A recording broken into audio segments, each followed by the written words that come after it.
of Santa Barbara. I'm the chairman of the committee, Roger Horton. With me is Councilmember Falcone and Councilmember Schneider.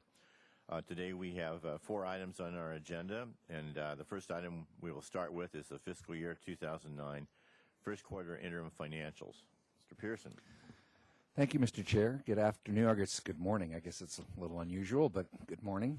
Mr. Chair, members of the committee, Bob Pearson, Finance Director. And as you point out, Mr. Chair, we do have 4 items on the agenda today. I'd like to begin with the first quarter interim financial statements for both the city and the redevelopment agency. And we really don't have a significant presentation for you today on them for 2 reasons. One is that we not so long ago brought you for the August interims, a more extended presentation and discussion than we normally would do for non-quarter end financial statements. And for the other reason is because we will be coming to this committee and the full council a week from today to give you all an update on the outlook and financial status of the city's general fund as we are, as staff, already beginning the planning process for the fiscal year 2010 budget. And so a week from today, both to Council and Finance Committee, we'll be giving you an update on the general fund status. What I do want to say about the redevelopment agency statement, since that won't be part of the discussion next week, is the interim financials for the RDA, which is item number 13 in your packet today, is that there really isn't much to say yet, because if you look at the revenues in particular for the redevelopment agency, as you know, virtually all of it is property tax, and we have yet to get any property tax from the county. The first allocation of property tax revenues is due this month, and so there's really not much to report on revenues for the redevelopment agency, and you're going to be discussing later today in this meeting the capital project side of the redevelopment agency. So that's pretty much all I've got to say on the RDA. I would say that for the city interim financials for the non-general fund pieces, enterprise funds and the like, that everything appears to be on track. There is really nothing out of the ordinary that I feel needs to be brought to your attention at this point, and that for enterprise funds and special revenue funds, we do appear to be well within budgetary expectations after the first quarter of the fiscal year. I just had a couple of little notes I made, which are probably very explainable, but on page 15, which is the ICS, with me? Yes, sir, I am. Yeah, on the miscellaneous, I was wondering, was that a budgetary error in the first place on the revenue side, where the miscellaneous is already way over the budgeted amount? Mr. Chair, no, I wouldn't say so, because generally for this is the equipment replacement fund, yeah, and vehicle and equipment replacement fund. And really, one of the primary miscellaneous revenues in that fund is salvage value, if you will, selling vehicles that are taken out of service that we do sell competitively. And we generally budget that item very conservatively, because even though the percentage variance is large, we're really only talking about $16,000 difference, and so we just simply budget that fairly conservatively. Yeah, okay. I thought it was something like that.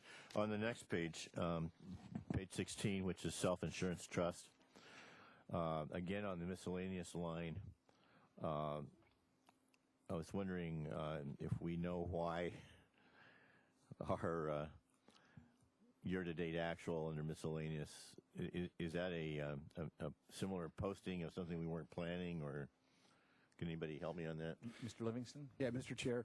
What typically goes into this is we have our experience rating with the insurance companies, and we pay out our premiums, and we get rebates that come in from time to time during the year based upon that experience rating, and those rebates are typically, they go into that miscellaneous line item there. So that's basically what's in there.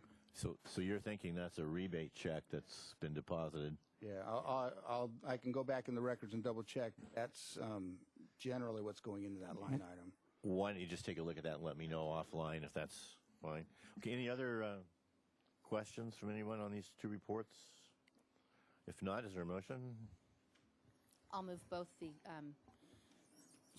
the items 1 and 2 to council's Is there a second? consent. Sure, second. Okay, all those in favor say aye. Aye. Motion passes. Thank you. All right, so now we'd like to go to the CAFR. Yes, sir. Is that correct? Yes, it is, sir. And who's going to be making the presentation? I'm going to ask Mr. Livingston Okay. to do the honors. Well, good morning. It's good to be here with you today. We are here to present the fiscal year 2008 CAFR to Finance Committee, and that will also be going to the council later on today in the council meeting.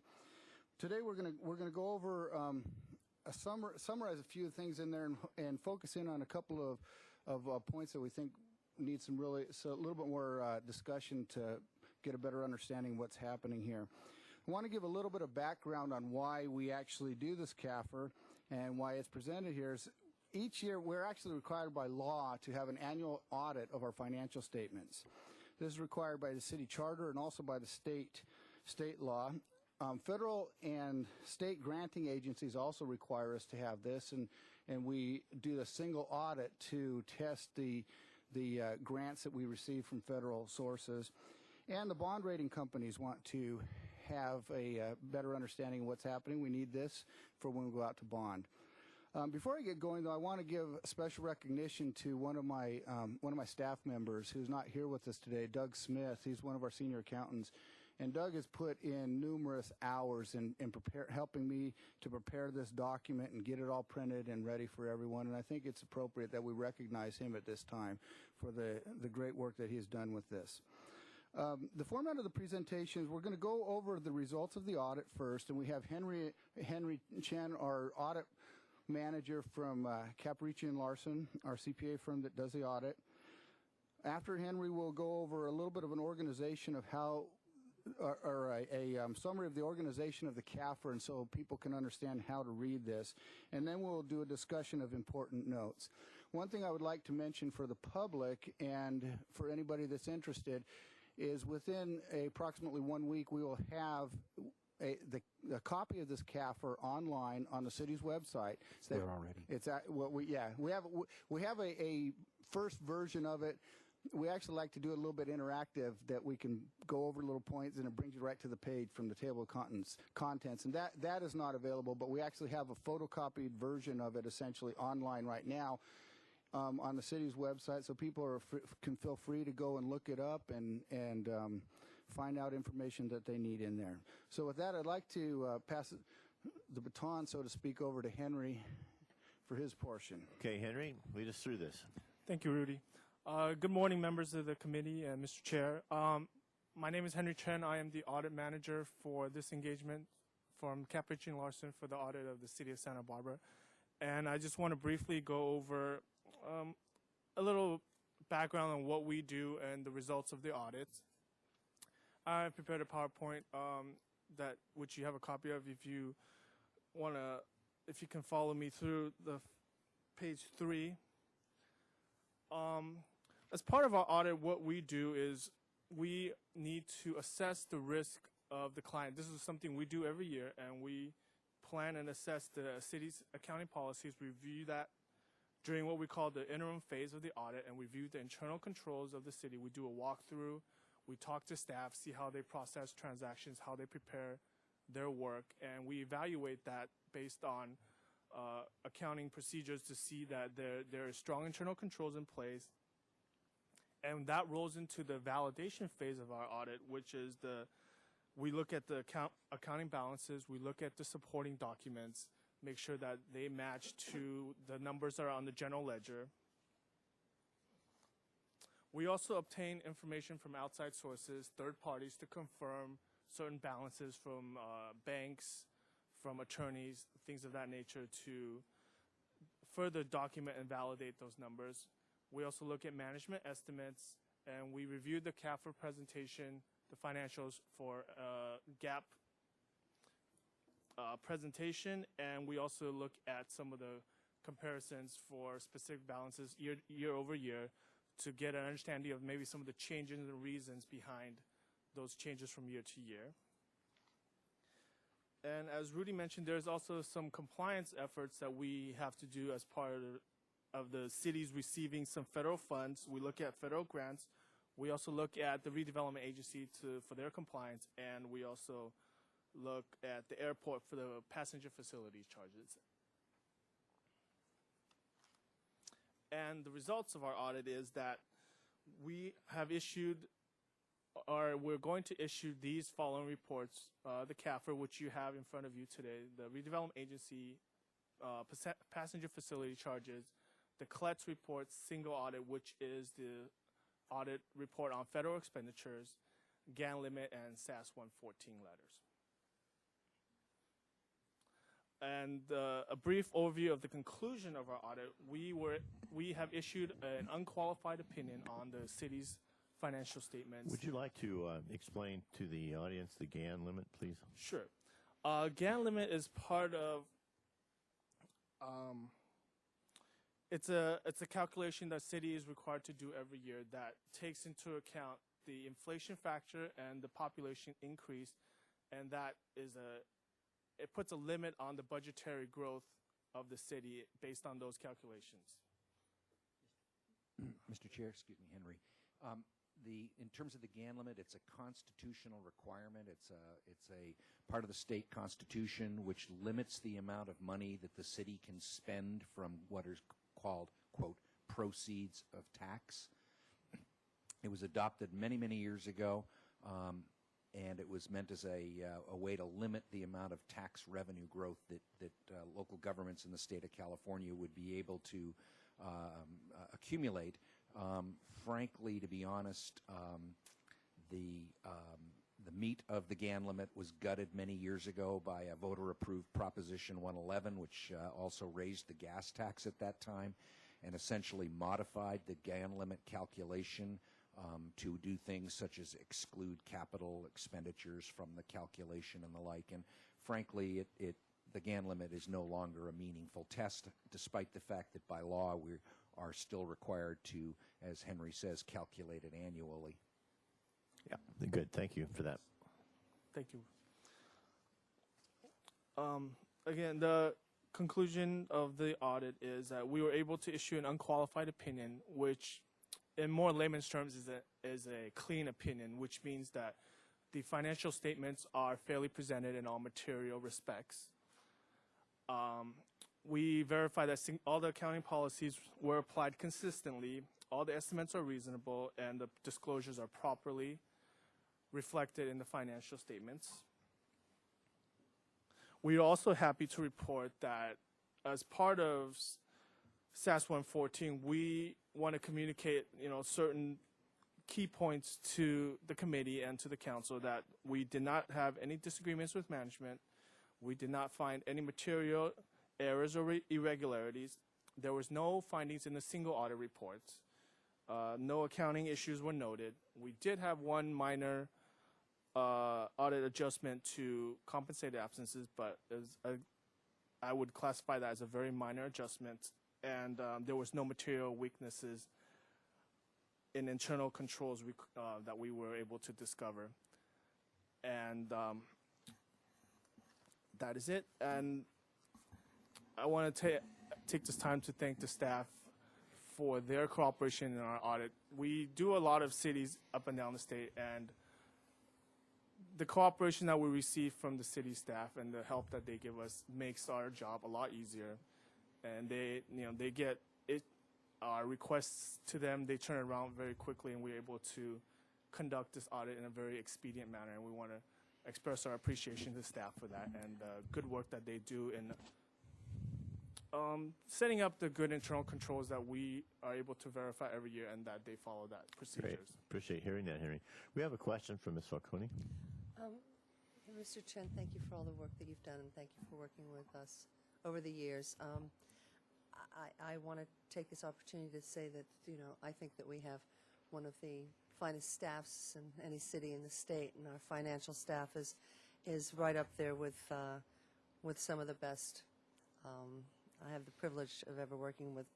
I would like you just to elaborate a little bit on the one issue that you did find needed adjusting, just for a complete picture? Sort of like, well, Mommy, Daddy, I got an A, and Mommy says, but you didn't put your bike away today, you know. So I don't mean to just grab onto one little thing, but I'm curious. What was that area that you felt needed a tweak? We discovered that the calculation for compensated absences was missing one row on the schedule that the city provided for us, and so the amounts on the GL did not agree with their schedule, and I believe it was an adjustment of about $20,000, which is very minor. And normally we would have passed on that, but Rudy wanted to make sure that all the schedules agree with the financial statements, and so we. And within $100 million worth of Yes. budget, 20,000 is doing pretty well. Yes, so that's what- thank you for that clarification. Sure. I think it's good for folks to know that. And just to add in there, that compensated absence accrual, we have to do that every single year. And what we do is we accrue what kind of leave balances we've got coming up for the next year, essentially, the unspent leave balances that staff has. And so that's what that whole compensated absence adjustment is all about. Are we going to go through the CAFR now in further detail? Is that the plan? Because I have a couple questions on that. Okay, good. Yes, sir. Okay.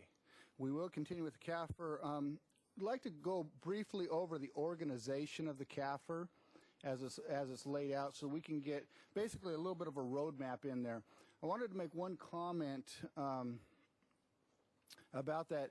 This is the comprehensive annual financial reporting that includes information for the financial information, includes statistical information, includes a lot of different things. It includes the redevelopment agency in this because it is a component union of the city of Santa Barbara. However, we do issue a separate financial report for the RDA, and that will be presented to you and to council next week, a separate one, although that is included in these numbers here. Jill, can you put up the organization of the CAFR summary one?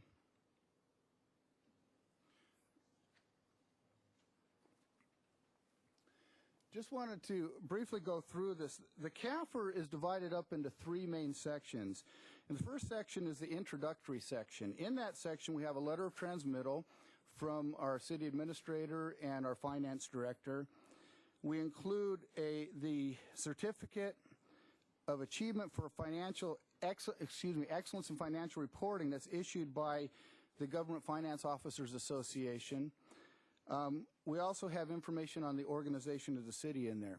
The second section that we have is a financial section. In the financial section, we have the auditor's opinion letter. We have the management discussion and analysis.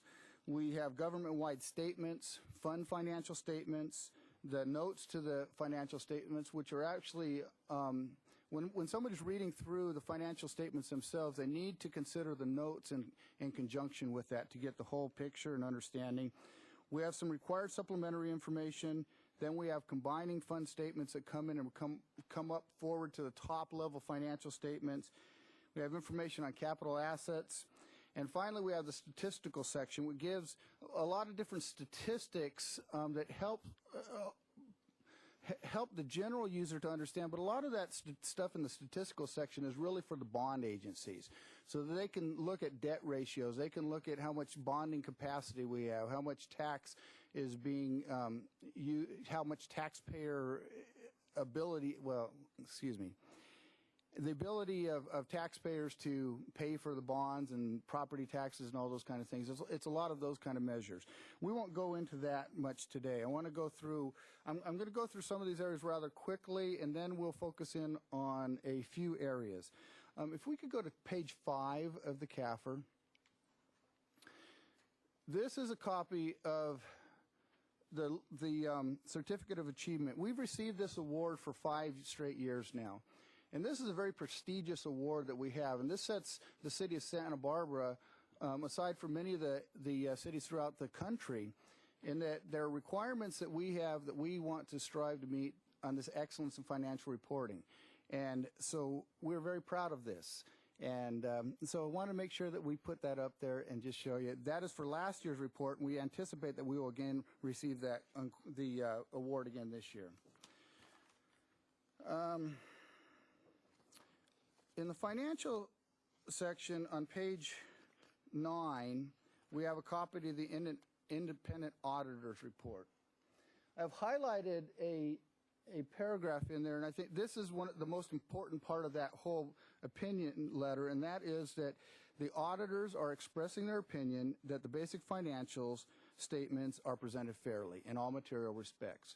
This is when Henry talks about a clean opinion, this is exactly what he means, that it's presented in all material respects, it's presented fairly. And so there is some confidence that the reader can obtain from understanding these statements and knowing that these have undergone the scrutiny and that we've met the litmus test, so to speak. On page 11 of the statement, we start into the management discussion and analysis. The management discussion and analysis includes numbers, but it also includes a lot of descriptions of what's going on in here, a verbal, written analysis of things. If somebody wants to gain a good understanding of what these financial statements are all about, this is the section that the non-financial people would probably want to focus in on, because it gives it in a simplistic view in real common words what is happening with the city in this last fiscal year. It includes write-ups, it includes statements in there, it includes graphical representations of what's happening. On page 30 of the CAFR, we start our financial statements. And on page 30, we have what is called a statement of net assets. And this is a statement that came into being about 6 years ago, I believe, with the advent of GASB 34, where it was felt necessary or important that the governmental agencies would be evaluated in a financial basis similar to what the corporate world is evaluated on. And so this presentation is similar to what you would find on a corporate financial statement. One of the big differences between this and our traditional governmental statements is that we include the long-term assets and liabilities of the city in here. And we divide everything up between two types of activities. We have the governmental activities and we have the business type activities. And in the governmental activities, we include all of the special revenue funds, the general fund, and those type of things.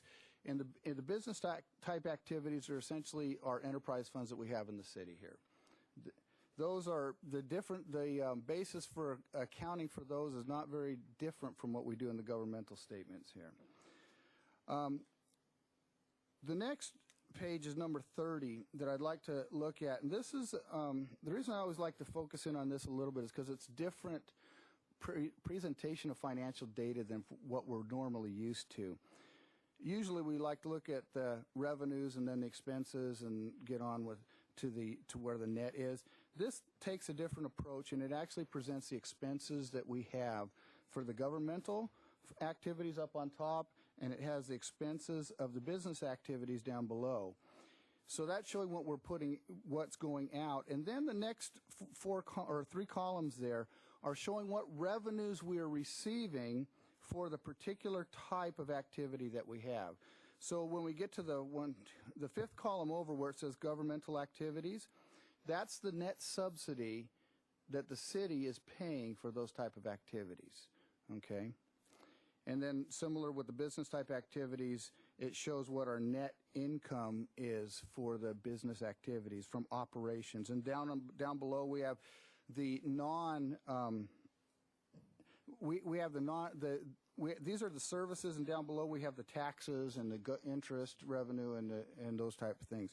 So it comes down at the very bottom. We see what our change in net assets is, and whether we've increased or decreased it shows how the city has done for that particular year. Okay, that if you look at the next page, page 32, that's our traditional governmental fund balance sheet. And on page 33, the following page, we don't need to put that up, but it shows where you'll notice that the numbers down at the bottom, we have fund balances and on the statement of net assets, we have net assets. Well, on the page 33, we have a reconciliation that takes us from the numbers on the governmental statements to the numbers that we have on the enterprise fund, or excuse me, on the government-wide statements. We have a similar format for the revenues, the statement of revenues, expenditures, and change in fund balances. We have that for the governmental funds. Then on the following page, we have a reconciliation that takes us back up to that higher level statement. Okay. Hopefully that helps us to follow that. It can get a little complicated. And I appreciate Jill there flipping the pages real fast, getting these things up there. So that's great. After the financial statements, we end up with our notes, which start on page 46. The notes explain in more detail what we're presenting on the face of the financial statements. Note 1 goes through and discusses all of our accounting policies that we have in detail. Then the subsequent notes, they go through and they provide additional information on various things that we have that we're presenting in the financial statements here. I'm not going to go through all of these. There are 2 notes that I want to discuss, but I'll hold off on that for a few minutes if that's okay. Let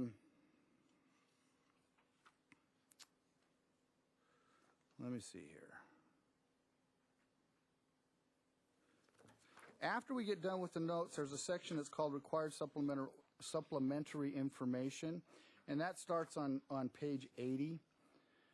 There we have information on the budget to actual results for the governmental funds, for the major funds that we present. Now, one thing that I didn't mention is on that government-wide statement, we have this concept of major funds and non-major funds, and that's the funds that are the more significant ones. Those are the ones that get special attention. All the other ones get put down below in the fund financial statements, which is the next section in here. So you can go through, if you want information on the Creeks Fund or the Traffic Safety Fund, you can go to this next section that begins on page 87, and it gives you all kinds of great information in there.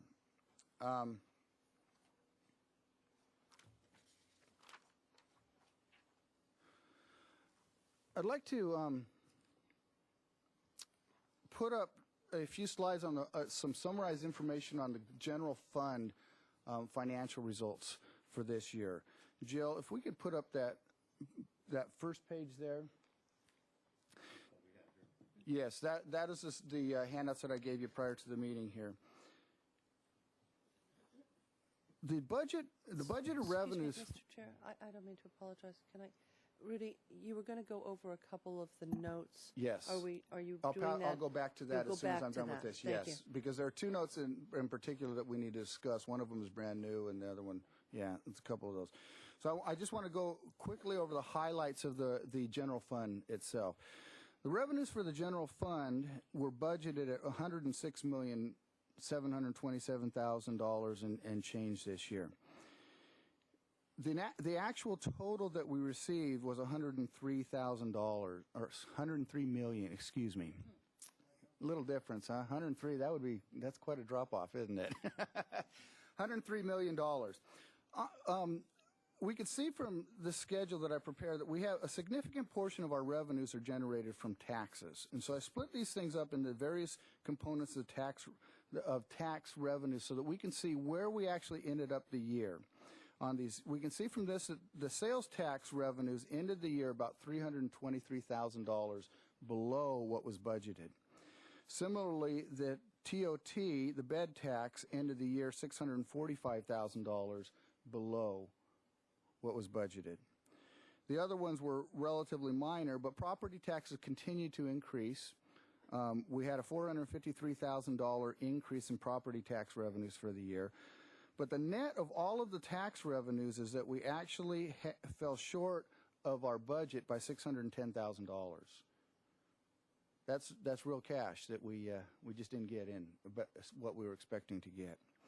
We have other revenues in there, which includes our fees and services. It includes licenses. It includes non-departmental revenues of various sorts, interest, use of property. The budget for those totaled $37 million, and we received actually $36.9 million throughout the year, and so we fell short of budget at $208,000 in those other revenues. And then we separately put transfers in here, and transfers, we didn't receive as much transfer in as we had expected during the year.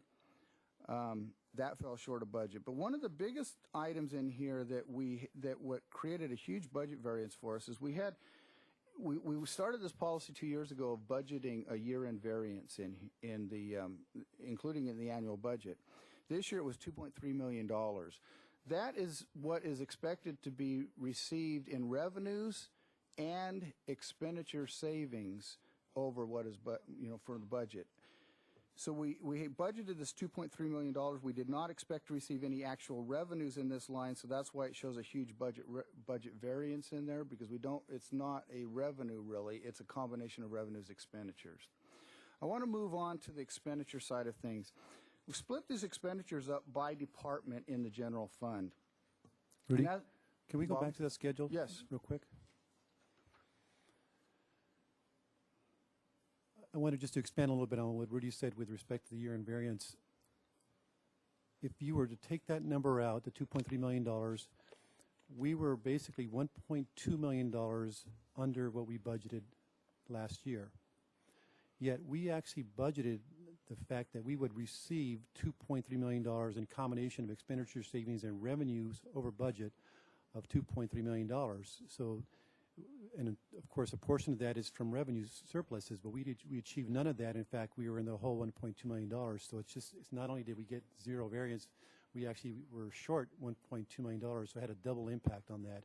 And we'll see how some of that was offset by the expenditure savings in just a second, but overall, that's really what caused the $3.5 million shortfall. It's the combination of being real short of $1.2 million, but not achieving any surplus from in connection with the year-end variance that we anticipated or at least budgeted. That's an important point. In other activities, like the university that I'm familiar with, that's primarily in salary savings. Is that the same here? Yes, as you'll see in this next schedule, on the expenditure side is primarily from salary savings, but we are anticipating that some of that year-end variance would be realized through revenues over budget, and not only did we not get any, but we were under 1.2. Yeah. That's a significant turnaround. Iya has a question. Well, I guess I just have a clarification to say it in a slightly different way. Between annual and actual, in real monies we are 1.2 and change off the mark currently. That's correct. Because we projected that we would save an additional 2.3, you add that to the 1.2 of real, and you come up with the 3.5. Now, the reality of the situation as we sit here today is we're not 3.5 in arrears. We are 1.2, and then we'll see what we get at the end of the year. And if it's 2.3, then we're on budget. If it's not, then we'll be something else. Is that That's correct. Except sort we're of simplistically said? yes, except we are talking about last year. So this is a year that's completed. It's closed. So these are the final results of operations. So we didn't get 2.3. We came under 1.2. So that's essentially where the $3.5 million variance comes from. Actual variance of 1.2 under budget, and not achieving any of the year-end variance, at least not from the revenue side. Again, you'll see this offset by some amount in the expenditure side, but this is already done, so we're not expecting anything anymore. We're not waiting for any more information. Right, but when you reconcile it with the revenues, with the expenditures, this 3.5 number will change. It will, on a net basis, and we'll see that at the end of this. Yeah. Okay, just, thank you. Okay. Moving on to, thank you, Bob. Moving on to the general fund expenditures side of things, we had an annual budget of $108.7 million. We had actual expenditures of $106 million, and that led to a $2.6 million favorable variance. One thing I want to point out here is that all of the general fund departments were within their budgetary limits, which is very important because that's they're required by law to come in under budget. everyone is within their budgetary limits. But we actually did end up with $2.6 million of budget savings. And if you look at the next schedule, if we consider the revenues and the expenditures, we had a budgeted use of reserves of $2 million. Now, when we talk about, I would like to make a clarification here real quickly. We did pass a balanced budget last year. What happens during the year is there are encumbrances and things that we had in place at the end of the prior year for contracts or things were outstanding, and that gets carried over, and so that adds to this expenditure budget that we have. Plus, if there are any supplemental appropriations made throughout the year, that also increases that. So when we got a $2 million budgeted use of reserves, that's not the adopted budget, that's the final budget, which includes all that. So I want to make that point clear here. If we look at the actual column, revenues of $103 million, expenditures of $106 million, we had a net use of reserves of $2.9 million in the general fund this last fiscal year. Now, where we do have and if you look at the budget to the actual, we're still $930,000 over our budgeted use of reserves that we had. So we budgeted $2 million, we ended up with $2.9 million use of reserves. And that's really, excuse me if I could, that year-end variance, the far right column, we have a negative number of $930,000. That's the number we were expecting to be $2.3 million to the good. And it was in the flip side to the bad of $930,000. So that's really what we're talking about in terms of the final year-end results. Question here. Okay, so now, as we said before, we were 1.2 in the hole, really. We thought we were going to get an additional 2.3. It didn't come in. So on paper, it looks like we're down 3.5. Now, the expenditures, what people spent over the entire year, actually was under the amount that was budgeted to the point of 2.6. So you take the 3.5, some of which is real, some of which was projected end year variance. You take away the 2.6 that we saved as an organization throughout the year, and what you come out with is $930,000 to the negative. Now, according to the revenues, we were $1.2 million, so we actually saved more. In other words, we came out a little ahead, if you will, even if we hadn't put the variance in. Well, no, let me restate that, because that's not calculated. That's not true. When you balance out what we projected we would bring in and what we spent, we ended up, at the end of the day, books closed on this year, at $930,000 short. That's the bottom line. That's so correct. That's the number that we went into the reserves with to balance out the net use of reserves. Right. There's two different conversations there. What was the actual impact or use of reserves this past year? And the other one is what we've been talking about is how did we do in relation to what our expectations were? Our expectations were that $930,000 negative would be a $2.3 million positive number in combination from revenues over budget and expenditures under budget. Now, we did do well in expenditures, but they were more than offset on the revenue side because we were short. Right, and that's an expectation conversation. Right. So now, what we wanted, what we thought we were going to that's get. correct. What we got in reality was a $930,000 shortfall. That's right, which is a swing of almost Less than over $1 $3 million. $3 million. In our expectations, not in the reality. Yeah, I mean, here's what we should, let's move away from the variance column, move into the actual column. These are regardless of what we budgeted, what our expectations were, we received $103 million in revenues last year. We spent $106 million. We consumed, our expenditures were over our revenues by $2.9 million, which came from reserves, the use of reserves, which we had not planned on doing. I mean, that's really the bottom line. The actual results of operations was a loss of $2.9 million, which had to come from reserves to make that happen. All right. Yeah. Okay, thank you. One more question. Well, just to get it clear in my mind, the variance is both the combination, as you said, between above revenues above expectations and expenses that below expectations. And we have a little more control during the year of how much we spend, and that's what we're seeing in the favorable variance with the expenses by $2.6 million. So we were budgeted for $108.7 million. We only spent $106.1, which allowed us to reduce that debt because the things that we don't have as much control over are things like sales tax and TOT and whatnot that didn't come in as high as we thought it would. So, and actually, we saved about $300,000 more than we thought we. The entire variance was done in savings, not over in revenues, with an addition of $300,000, which helped us in the long run because it offset the lower revenue expectations that we had.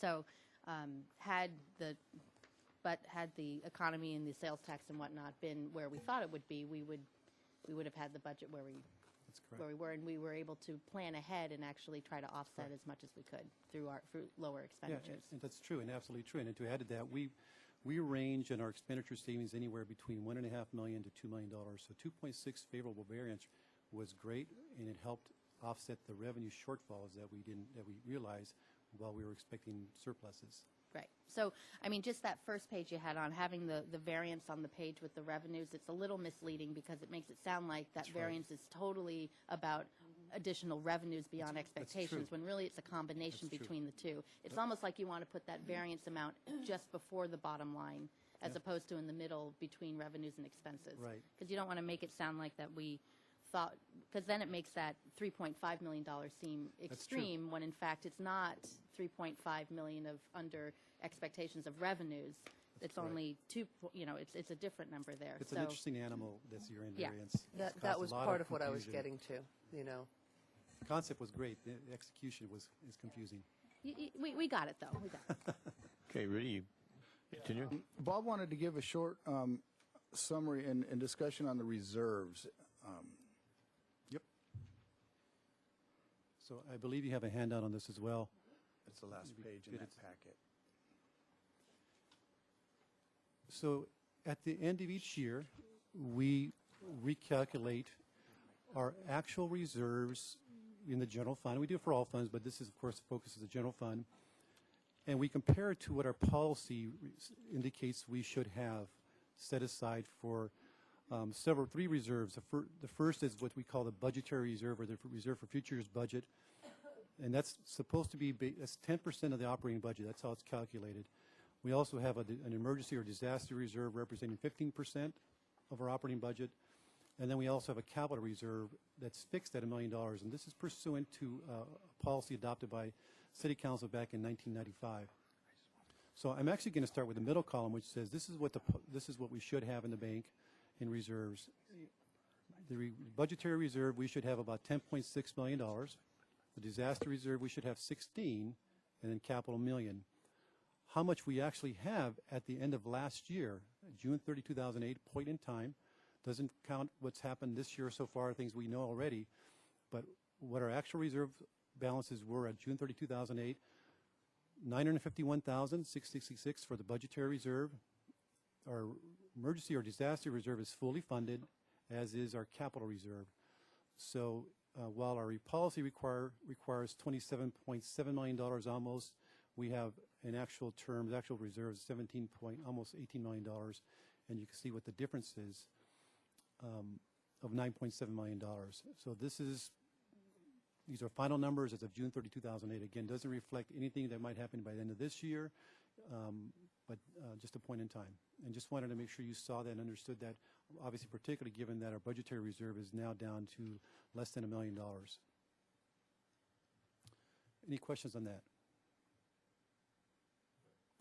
Rudy. Okay, I want to go back into the notes for a moment here. There's two notes that I want to discuss. The first one is note number 10, which is on the retirement, and that's on That starts on page 69, or excuse me, 67. A couple of things, just things, highlights that I want to bring out. On page 70, Jill, page 70, if you wouldn't mind. Sorry.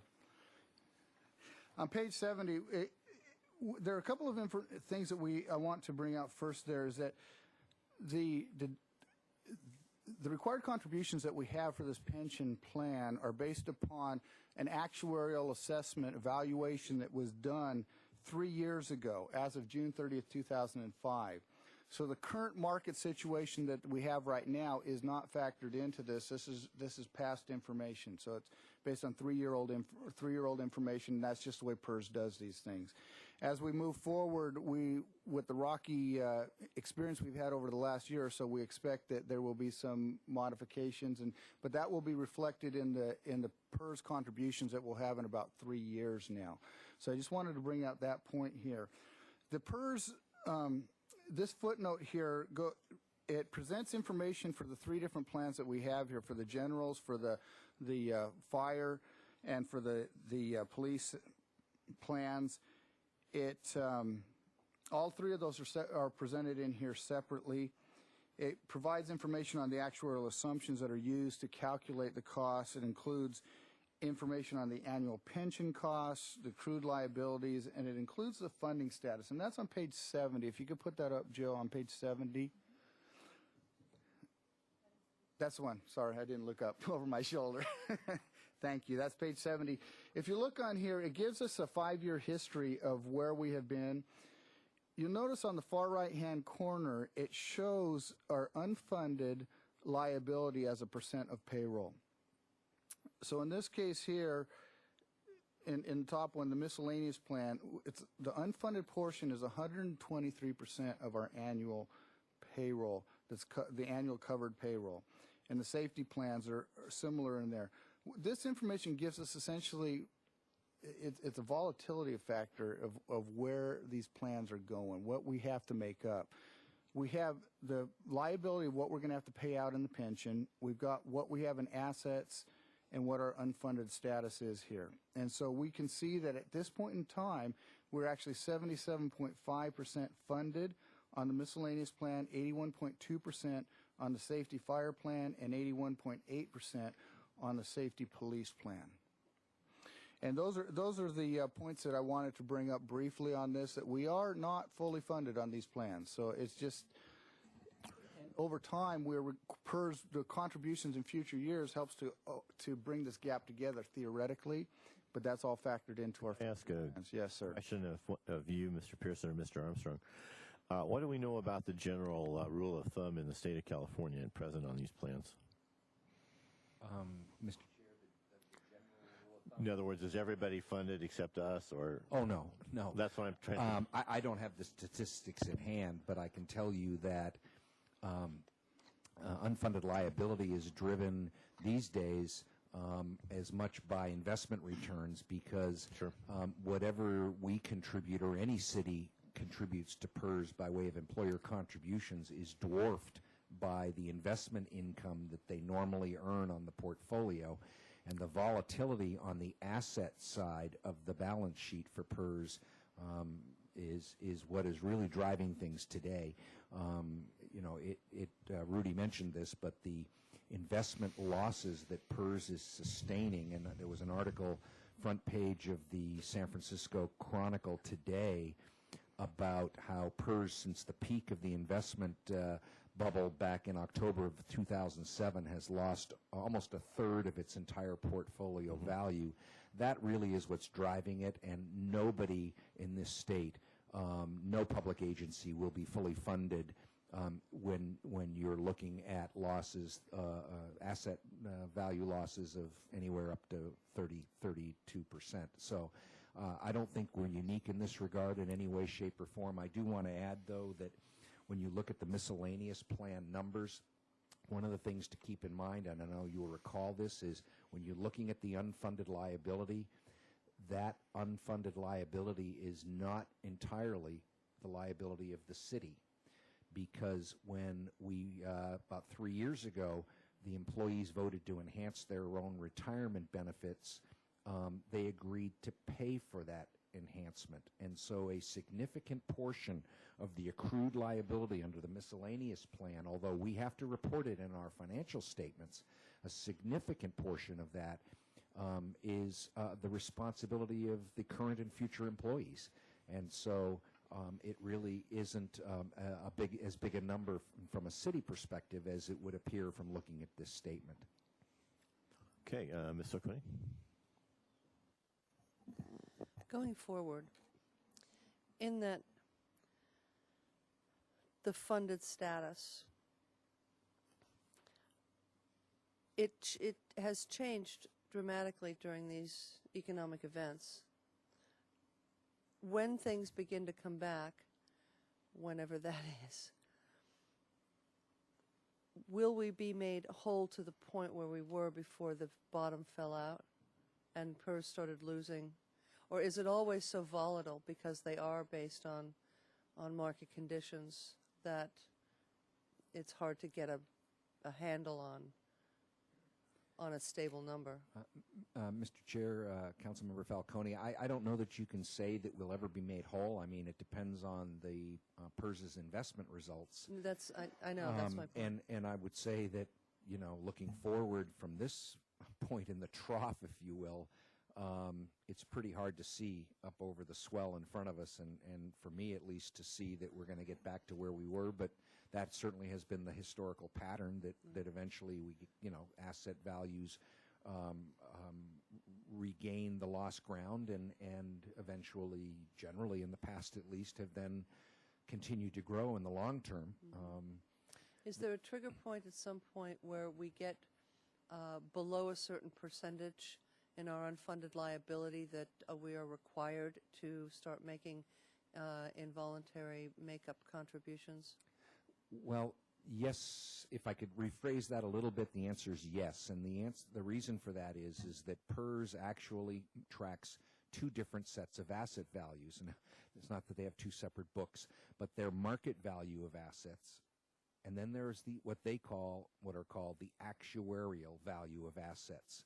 And they're not the same because PERS employs a smoothing technique to smooth out the year-to-year variances in the market value of the assets, because otherwise our employer contribution rates would jump around dramatically, and PERS knows that stability is of value to their member agencies. Which they did before they employed the smoothing technique. That's correct. Well, they always smooth, but they smoothed over really 3 years, and now they're smoothing asset changes over 15. The problem is that you can't let the actuarial value of assets vary from the market value by more than a certain amount. And for PERS, that's 20% up and 20% down. So the actuarial value of assets has to remain within 80 to 120% of the market value. With these recent losses, it's going to drop below the 80% eventually. And Rudy mentioned it's probably still 2 to 3 years away before it impacts our rates. But once it hits that floor of 80%, then there's no more smoothing. And any additional investment losses are passed straight through to employer rates. Okay, that is the heart of my question. And so in that PERS lags by 2 years, we still won't have any trigger within that time, but depending on how far down things get, we could 2 years from now, we could hit a trigger at some point in the near future, like in the next 4, 5, 6 months, but it won't come home to roost for another couple of years. But at that point, we may actually have to comply with that requirement, or let's say things got better. Would we be forgiven in that we've come back? Boy, this is complicated, and I, Sorry. No, it's good. I mean, I just don't want to get too sidetracked into PERS so that we have time for our DA. But to answer your question, because it's a looming financial mountain out there in a couple years. We could see our employer rates go up dramatically. Now, if the markets come back and asset values recover in the next year or two, there still might be a timing issue because each year PERS looks at that year. And so for the year that ends this coming June 30, 6 months from now, it's going to be bad. And then let's say it comes back the following year. Well, there would be that 1 year lag in the PERS rates, so we still might see our employer rates skyrocket for 1 year and then come back down the following year. I would hope that maybe if that were really the case, that PERS would try to work to smooth that 1 year bubble out of there. But following their existing practices, we would see in that scenario, we would see our employer rates spike dramatically for 1 year and then go back down. And we're all hoping, of course, that that doesn't happen. But Thank you. at I this don't mean point- to get off into this thing. I appreciate the time, Mr. Chair, but PERS is huge. And looking forward in terms of budgeting, we need to know if there are going to be spikes we need to be responsible for, or whether or not we think that they'll, take the higher road, Right. if you And will. I couldn't But agree more thank you that for the this is time. probably the looming budgetary issue that's still a couple years away. All right, Rudy. There's one last note that I wanted to discuss, and that is a new one. That's on our other post-employment benefits. That's something that's brand new this year, required by GASB Statement Number 45. I'm just going to briefly discuss it because we're going to be coming back with, we actually have gotten actual evaluation on this, and we're going to be coming back with additional information on this plan very shortly.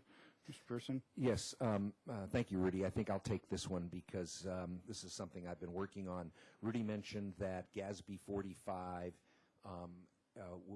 is an accounting and financial reporting requirement that has established financial reporting and accounting rules for what are called OPEB, other post-employment benefits, that treat those other post-employment benefits, require us to treat them the same way we treat pensions. This is on page 76 of the audit report. It starts at the very bottom. It's note 18.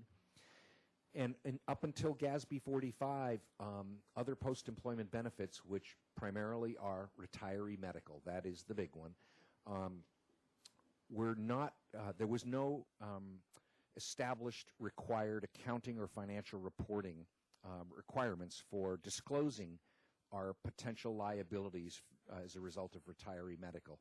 That has now changed, as Rudy mentioned, with GASB 45. And this is the first year that we've been required to disclose this information. GASB, the Governmental Accounting Standards Boards, does not have the authority to require any local government to do anything other than to report it in their CAFR. So they have no authority to tell us what business decisions we have to make and how we handle our retiree medical or other post-employment benefits, or anything for that matter. What they can require and do require is that we report it. And that's what we've done here. As Rudy mentioned, in order to comply with GASB 45, we were required to commission an actuarial valuation of our other post-employment benefits. We have done so. We have reported in this note the results of that actuarial valuation. It's important to understand at this point that the city's current business practice for other post-employment benefits is what's called pay-as-you-go. Even though I said GASB does not have the authority to require us to make any business decisions, there's no question that their intent is that by requiring you to financially account for and report it in a certain way, there's no question in my mind, at least, that they are at least trying to shine a light on it, and therefore to get local governments to voluntarily change the way their business practices handle these things.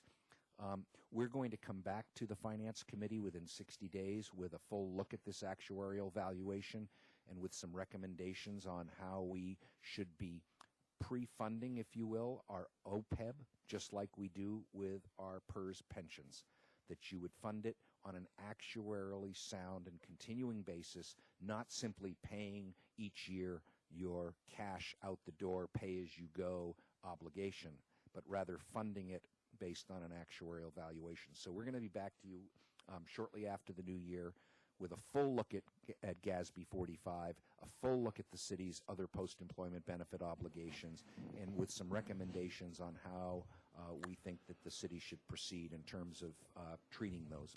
This we will need in the budget work that we will be doing in subsequent months, I would think.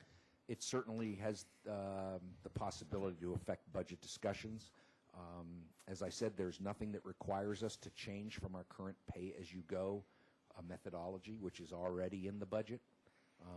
But if we choose to fund it on an actuarially long-term sound basis, then there's no question but that we would have to increase the amounts we budget. Right. So we'll have that discussion within the next 60 days. Perfect. Thanks. Okay. Mr. Chair, that concludes my report, unless there are any questions. I just made a few notes back on page 28, and it's interesting. I'm not sure what month this was written in, but if you look at the economic factors in next year's budget discussion, which starts on page 27 and continues on page 28, it looks like, from what we've just been learning recently, that things may even be worse than this coming up. So it looks like it's moving rapidly and not in the right direction from what I read here. What do you think, Bob? Mr. Chair, I certainly would agree with you, and I think, as I mentioned to you earlier, that we will be back to this committee next week, 1 week from today, to talk about, give you an update on the fiscal status of the general fund, what we're looking at for this year, and a look ahead even to fiscal year 2010. So I would agree with you. Ms. Schneider. Thank you. I just want to publicly acknowledge how well written this report is, and it happens every year, but it's complicated where all the funds are, and I think it just shines a bright light on where all the funds are available throughout the city, not just the general fund, but all the other ones, everything from vehicle replacement to inter-service, and want to compliment and just encourage the general public to look at least at the introductory and summaries, because as we look forward to the next few months of how we're going to grapple with some major economic challenges, this is the baseline that where we're starting from, and will help us shape our thinking. So I just want to extend my appreciation to the Finance Department in particular for putting together a great report. Thank you, Helene. Well said. So we're on to item 4. Yes, sir. Proceed. I think we're going to have a quick switch over here of staff, and you taking the lead? Are you taking the lead on this? I'm going to, Mr. Chair, turn it over to Dave Gustafson of the Redevelopment Agency.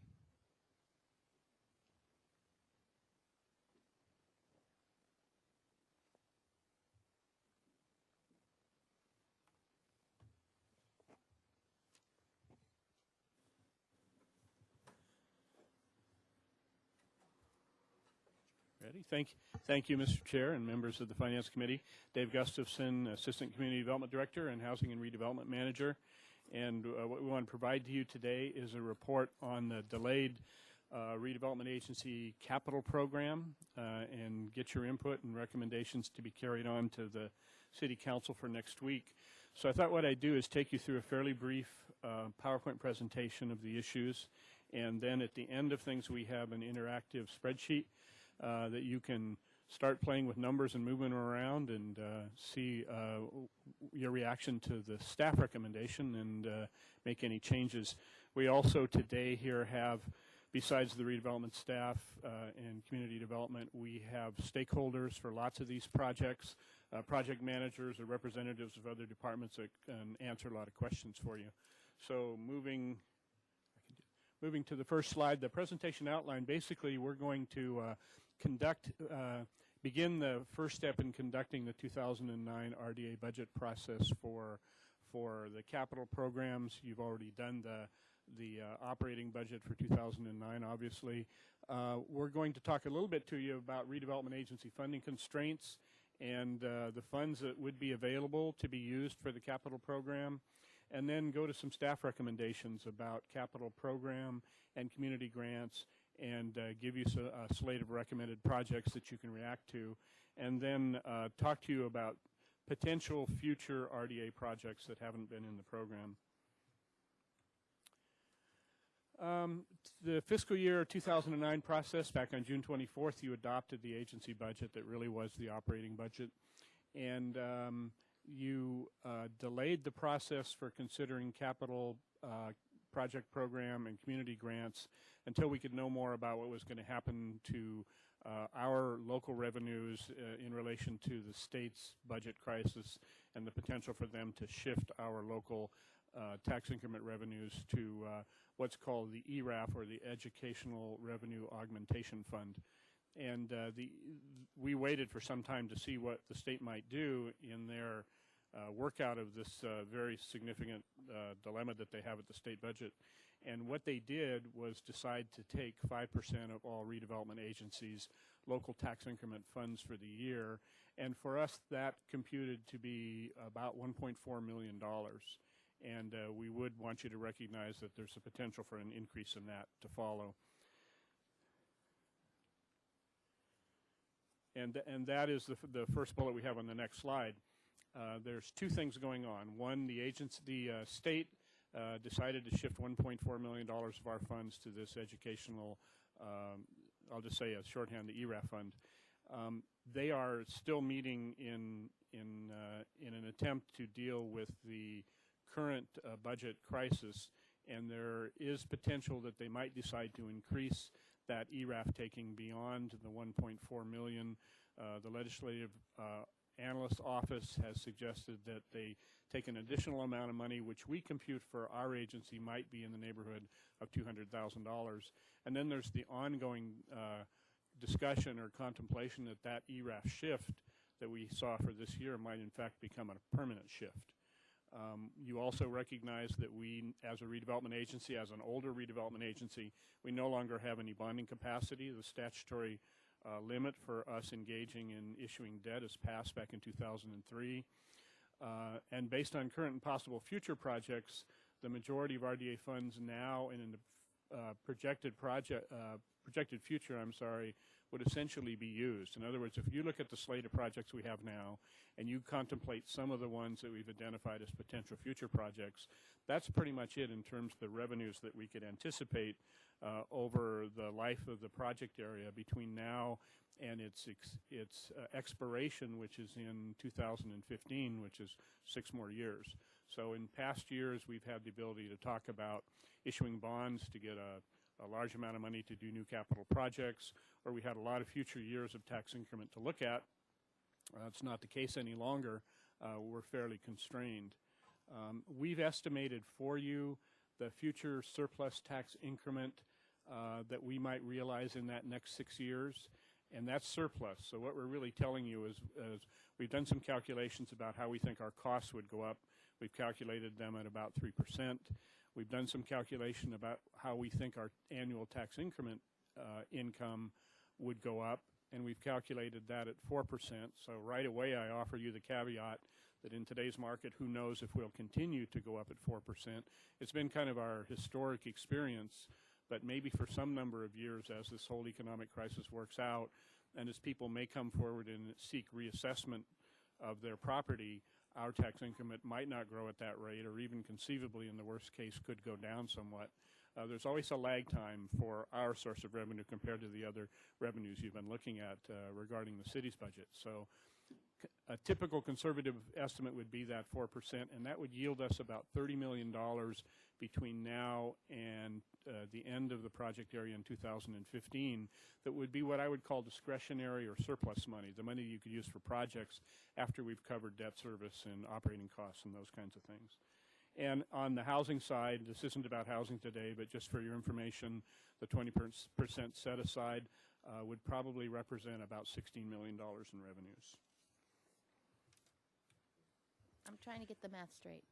So if between the 30 million and the 16 million for housing, if housing's only 20% of the RDA pie, but yet 16 million is a little more than half of 30, what am I missing? Member Schneider, I think what you're missing is that the number for the $30 million number for RDA revenues would be available is the surplus revenue. After the we actually got $18 million this year, but yes. Okay, for the bond, That's the got it. distinction. That was the chunk. Yeah. Thank you.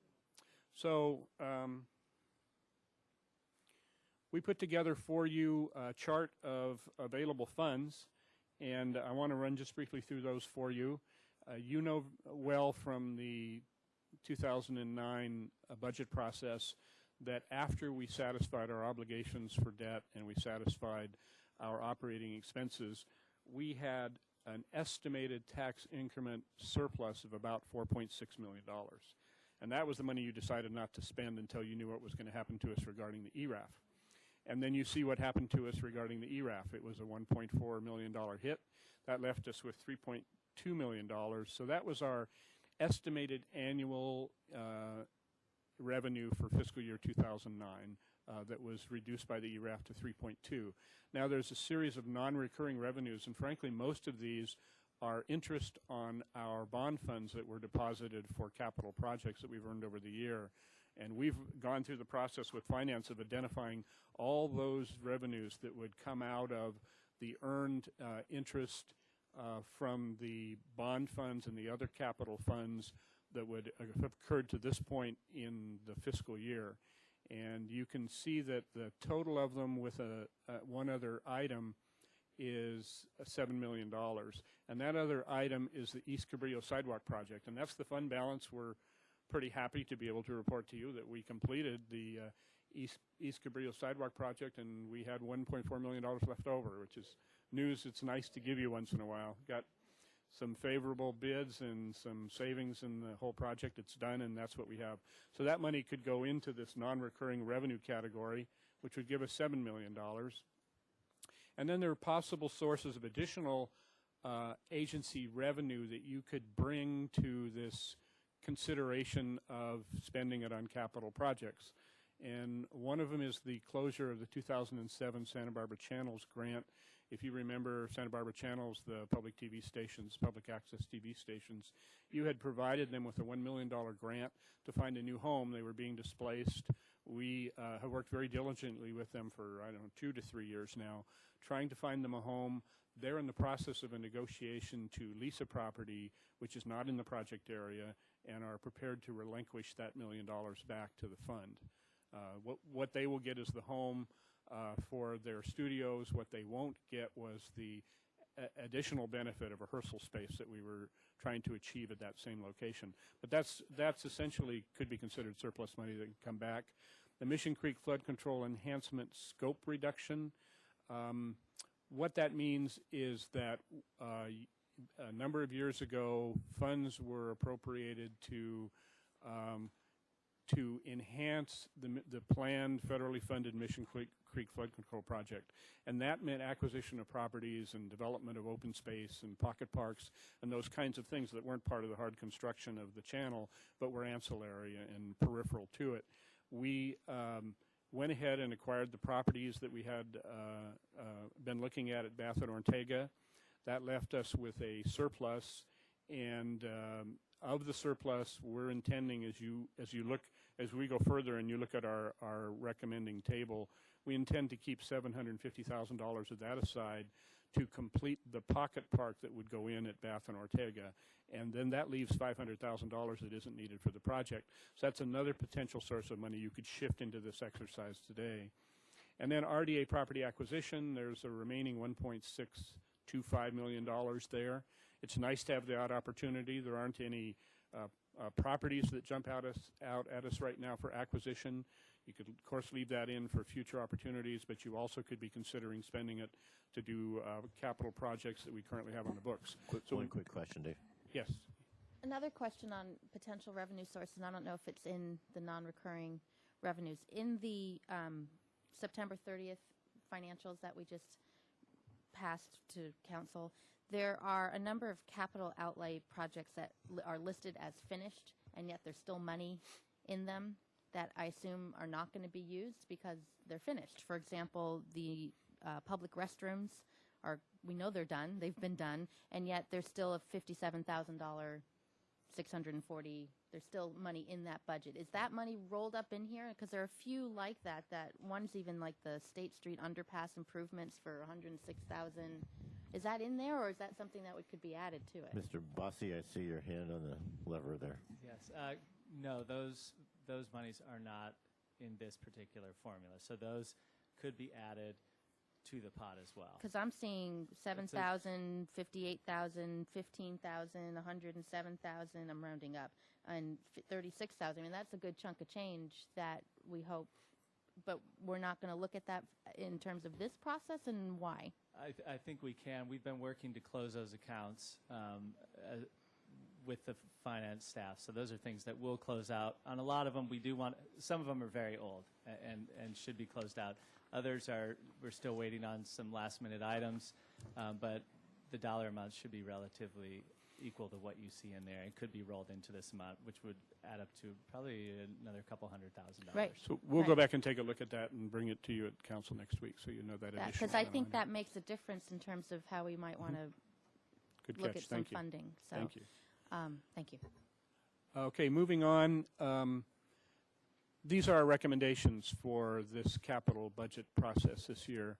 One is that we should be allocating the existing funds that we have to already approved capital projects that need more funds. That's a pretty simple one, a no-brainer. We should be allocating existing funds to new capital projects that have been under consideration but not yet approved or funded, and I'll talk to you about a couple of those, and you saw them in your agenda report. And then we're recommending that we not fund community grants this year.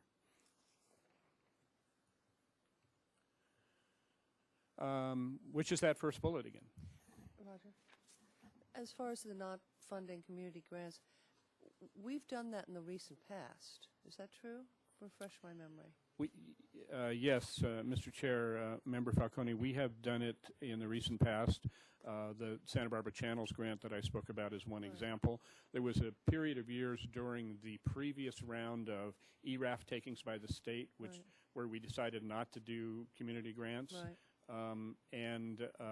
So we've done, I think, probably the last year or two, I'm not certain, but our recommendation this time is when you look at the monies that we have that are available and you look at the needs in capital projects, you may decide to choose that it's more critical to do the capital projects than to do what are very nice things to do, the community grants. So, and that really goes to the second bullet. You know, over time since 1992 when we started doing these community grants, we provided over $13.5 million in grant funding to local organizations. A lot of that was funding for the arts, which is a critical component of the economic and cultural vitality of the downtown, which is the project area. All been good things. We're not saying it's not a good thing to continue to do. We're saying maybe right now we should take a rest and make sure that we have all these capital projects covered that are critical. And that's because that infrastructure is a high priority for the project area, and many of those infrastructure projects we're talking about these days don't have likely other sources of funding. This is the chart that might strain our eyes a little bit. These are the staff recommendations. I'm not going to stop and go through them with you now or read them all to you. We'll get back to it in an interactive process. But I will point out to you that the first column on the left after the funded projects list is the current project cost estimate. That's the money that we have to achieve. The next column over to the right, additional funds needed, that's just the math. That's if we're going to achieve that current project estimated amount, that's how much needs to come from the redevelopment agency. And then you'll see our staff recommendations on those in the next column to the right. And then finally, I believe that we've done a rundown of the money available so you could see where we get to. Dave, have you considered the fact that some of these projects are coming in under budget rather than over? At this point, Mr. Chair, we haven't, because we don't really know what the ultimate outcome will be. We want to be conservative and show you what our most recent estimated costs are, and if bids come in less, that's wonderful, and we'll have surplus money. So, I'm sorry. Just on some of these, I noticed that some of them, or maybe the bulk of the money is RDA money. There are some, like the rail car, which is on this list, that is totally an alternative source of money from the state. We got a great grant through Pedro Nava. That's right. Many years ago, and so that $405,000 is an RDA money, correct? Is there a way to break this out in a more finely tuned way? Mr. Chair, Committee Member Falcone, that that money you see at the historic rail car is actually redevelopment agency money, basically. And we came to you for that request. we have to front the money, and then we're reimbursed at a rate of, I want to say, 83.7 Right, there's- percent. yeah. So we will be reimbursed a major portion of that. But at the end of the $405,000. day, we get the money back, or at least 80+% of it back. A good portion of it, yes, we do. And so when that's done, we'll have the opportunity to come back to you in the next iteration of this and tell you that we have additional surplus once we've been reimbursed by the state. So, I want to talk just briefly. I had one other Yes, question on the sure. list. Also on the list, as I remember, was funding set aside for the ensemble theater, and I don't see that on here. Is that on some other list somewhere, or? I think we did bring it down. I think from 2 million to 1.5, but I think it's still 1.5. That's Mr. Chair, committee member Schneider, these are all our capital projects. So that is actually under our grants. And it is $1.5 million, so all that money is still there. I think maybe a little bit of the confusion is the fact that taking the idea of taking the $1 million for the Santa Barbara channels and Okay. putting that back because we're into no the pot. longer going to allocate. So all the ones that we've promised funds to in prior years is still there in this budget. We're just keeping it separate That is correct. from this. Yeah, the methodology was that we expect all of those community grant funds to be expended as they were With the appropriated. exception of the With the channels. exception of the channels. Okay. And just for your sidebar information, the Ensemble Theater grant, I've had a lot of recent discussions with Ensemble and the Trust, and I expect in the near future for us to come back to you and talk about how that $1.5 million funding will be allocated, but it'll, unless you change your minds about it, it'll probably remain in place. It'll just be allocated slightly differently. So there aren't any other grant funds. We didn't go into the grant funds because there aren't any others that we think at this point are funds that are unlikely to be used from the original obligation you made for those grant funds. Just on the process briefly, back in December of 2005, we had what we lovingly called the wall exercise right behind you here, where we had all the placards up there with the amounts, and you moved them around like a puzzle piece. When we were doing that in 2005, we had 37 projects, capital projects. A lot of them were kind of long in the tooth. They were projects that had been around for quite a while. And so we engaged in that process because we thought we should give you the opportunity to totally unravel the capital program if you wanted, and to pick and choose and eliminate projects. We think today it's a lot different. We don't have 37 projects anymore. We have 18 projects. Those 18 projects are pretty sound projects that are fairly current projects. And I wanted to just take a moment to recognize and celebrate that we've gotten from 37 to 18 and really express my appreciation to Brian Bossy and the redevelopment staff, the redevelopment specialists, and all the stakeholders that are out there that have made those projects move forward. So much bigger, much more much smaller, much more manageable slate of projects. And that's why we're not doing the big wall exercise. That's why we're bringing you an interpretive spreadsheet that you can move things around. But I don't think you'll find that there's a lot of projects that will jump out and to you and you'll say, well, that was 5 years ago. We don't need to do that anymore. So that's why we're not in that larger process. Current capital projects. I want to, before we get back to our recommended spreadsheet, I want to give you a little additional information about these. You can see them: the police department locker room and HVAC renovation, Plaza de la Guerra, Community Arts Workshop, Cabrillo Chapala mixed use, Mission Creek flood control at the railroad, and Helena parking lot. These are all elaborated on in your agenda report. I'm just going to give you a little summary of each of them briefly, the information that you saw there. The police department locker room, you considered this back at your meeting of November 18th, and you decided to defer any decision on that until you could put it in the context of the larger RDA capital budget. The current cost estimate on the project that was recommended at that juncture is $8 million, and based on what is available, which was really pretty much design money, you would need an additional allocation of that project of $7,775,000. You also had a discussion at the same time about a reduced project alternative that would not replace the 10 different HVAC systems that are actually in the building, and the reduced project alternative estimate for reference for you is $3.7 million. So if you did the $8 million project, you need to take from this pot of money we have 7.575 And if you did the reduced project at 3.7 million, you'd need to take 3.2 million. So in either case, it's a substantial chunk of the money So we the full have. project is around 16. I'm probably going to have to call on our representatives from Public Works or the police department to identify that as. So That's not my understanding. I've understood the total project is $8 million. Okay. Yeah, yeah. So when we get to the recommendation list, you may want to have a further discussion about the alternatives there, but we wanted to show you that that was the status the last time you discussed it at the Finance Committee. The next one is Plaza de la Guerra. The project was further evaluated by the Council Subcommittee on Plaza de la Guerra, and they requested us to bring two conceptual alternatives back to the board. Both of them really are just do-it kinds of alternatives. One alternative would refinish the road surface and curbs and gutters at the existing level of the roadway. The other would raise the road surface to the level of the plaza's grass area.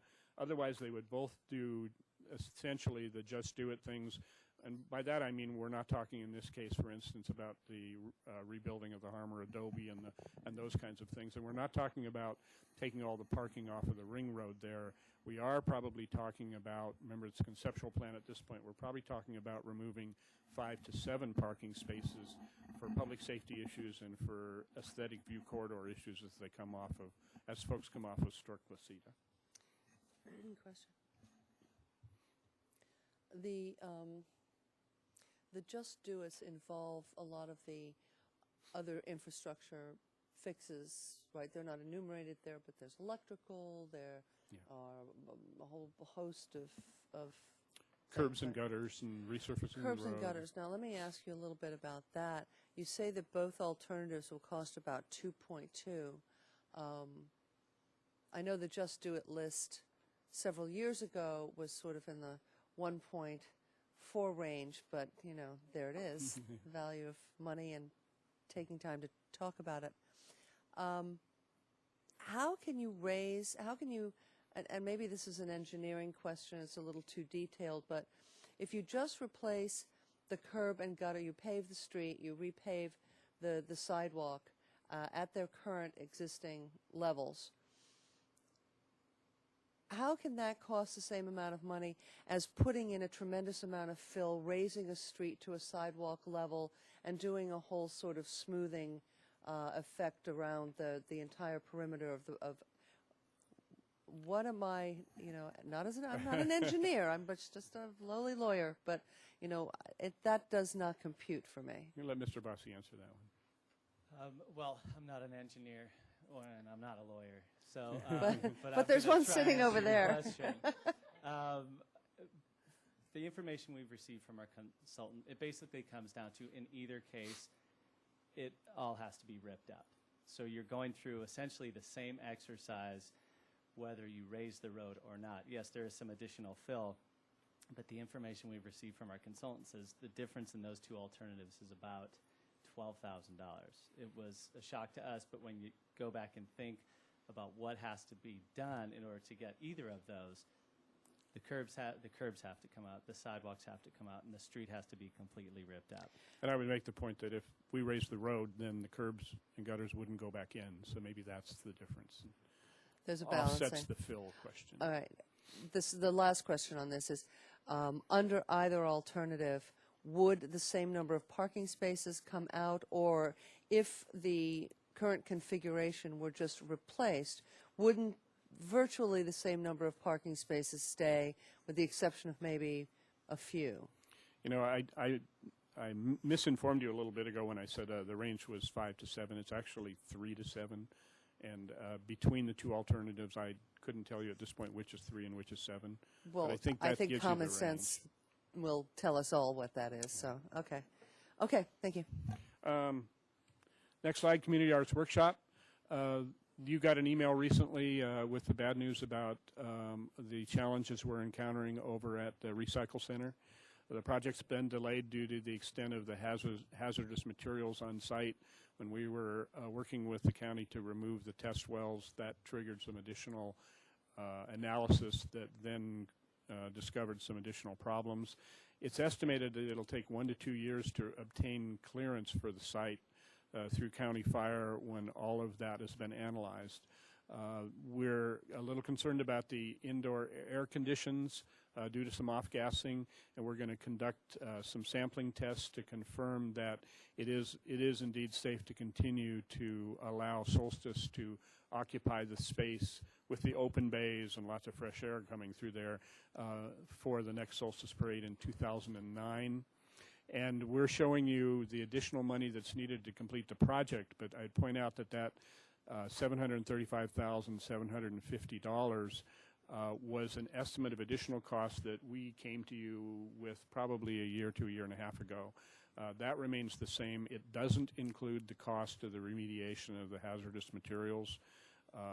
Public Works informs us that they're pretty optimistic about the leaking underground fuel tank or luft program covering the substantial amount of the cost that would be associated with the cleanup. So it's a delay at this point. Is there reimbursement money for that from any agency? That's actually the LUST fund we're talking about. The LUST fund. Oh, okay. Yep. Sorry. Yep. Carrillo Chapala mixed use, sometimes called Transit Village. Project cost estimate hasn't been developed because it's such an amorphous project, so many potential players involved, and no very specific definition of exactly what the configuration would be. We've been negotiating with MTD staff as the kind of the joint partners on pursuing this project.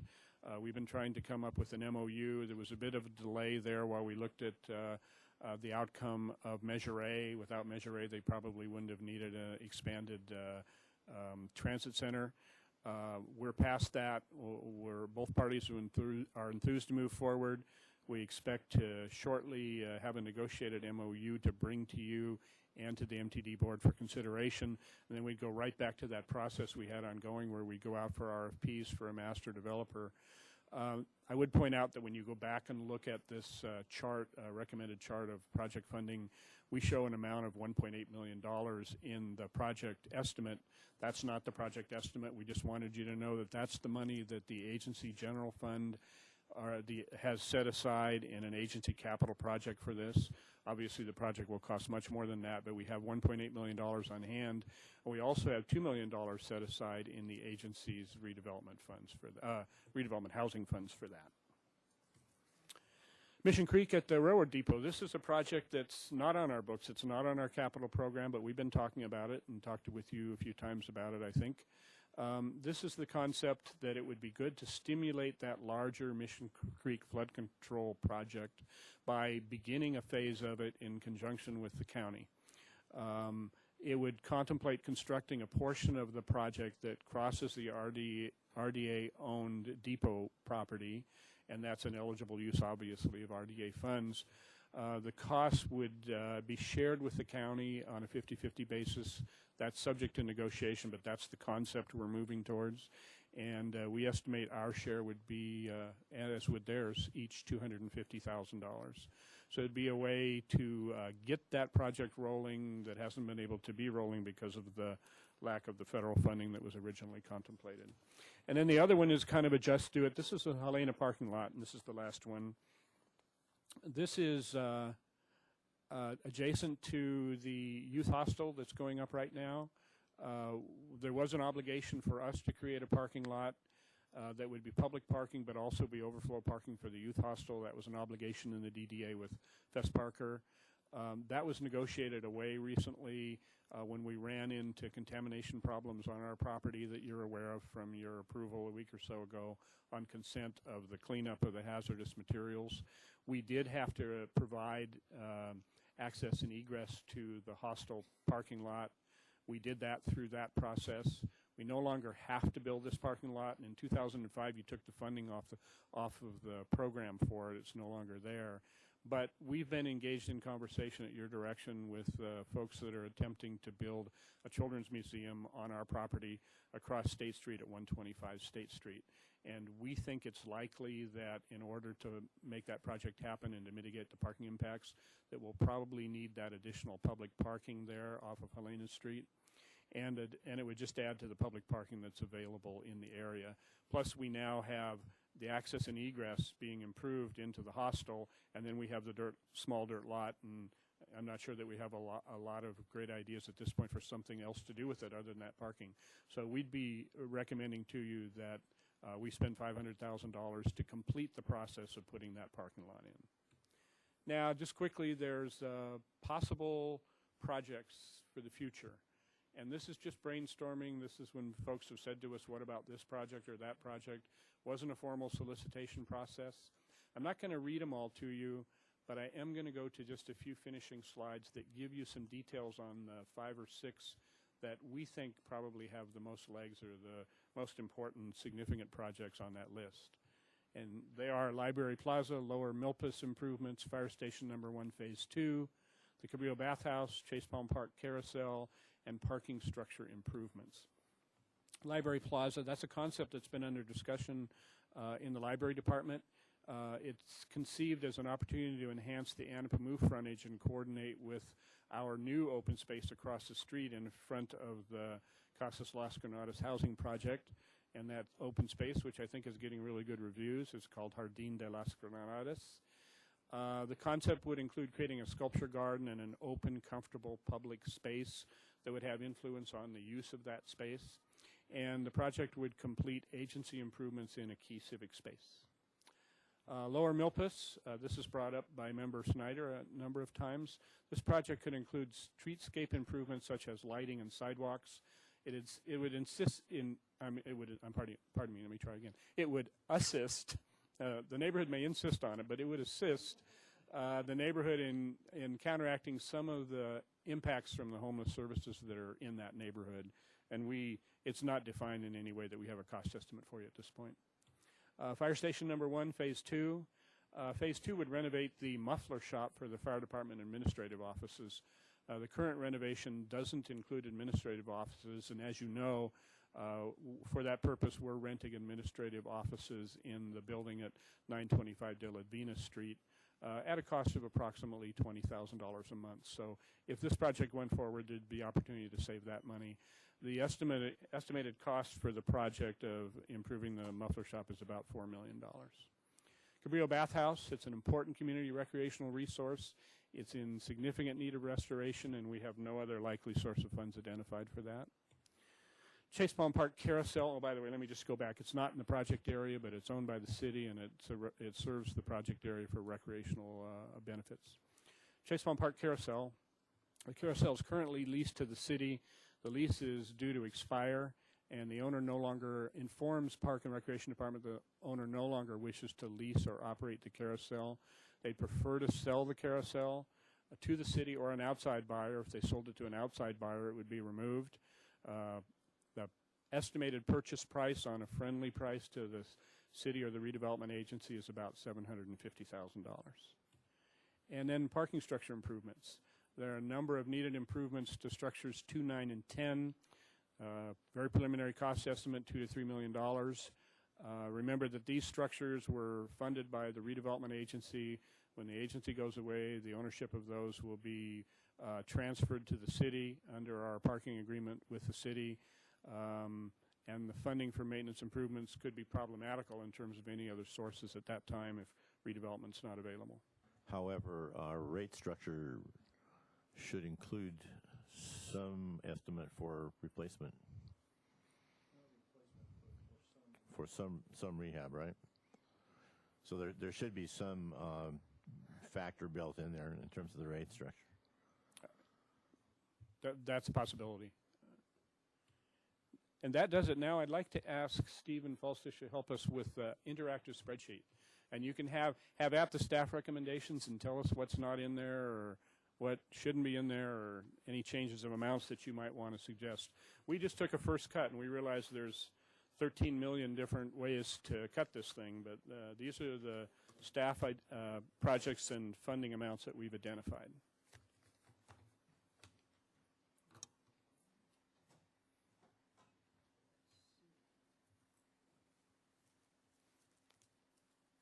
While we're doing that, can I ask a question?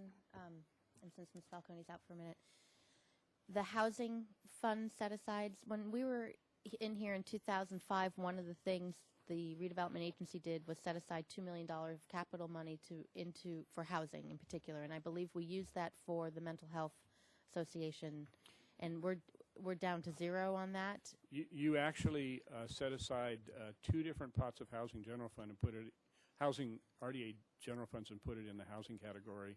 One was housing opportunity acquisition, which I believe was about $2.5 million, and we used that to assist the housing authority with the acquisition of the Hagen property.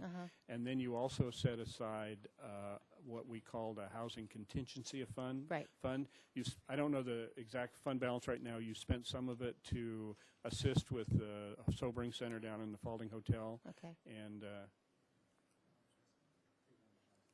Brian is whispering to me that there's $300,000 left in There's that account. $300,000 left. Yep. In each, and that's in a separate category. We're not touching that here. Just looking forward, and I know you mentioned the $16 million of housing funds that you expect to happen between now and 2015. Given the projects that we see, that we know of in the pipeline, that we're going to be able, that I'm sure people are going to come to us for asking for funds, do you find that that's going to be sufficient? I know after 2015 there'll always be a need and the funding won't be there anymore, but just in terms of what we know now, or is that something that we should consider here as well if we wanted to make a recommendation to augment that housing fund for future projects? I think my first response would be the housing funds are never sufficient, Okay. given the challenge that we have. In terms of known projects, we still need to fund the some of the development costs of the Hagen property that the Housing Authority is pursuing.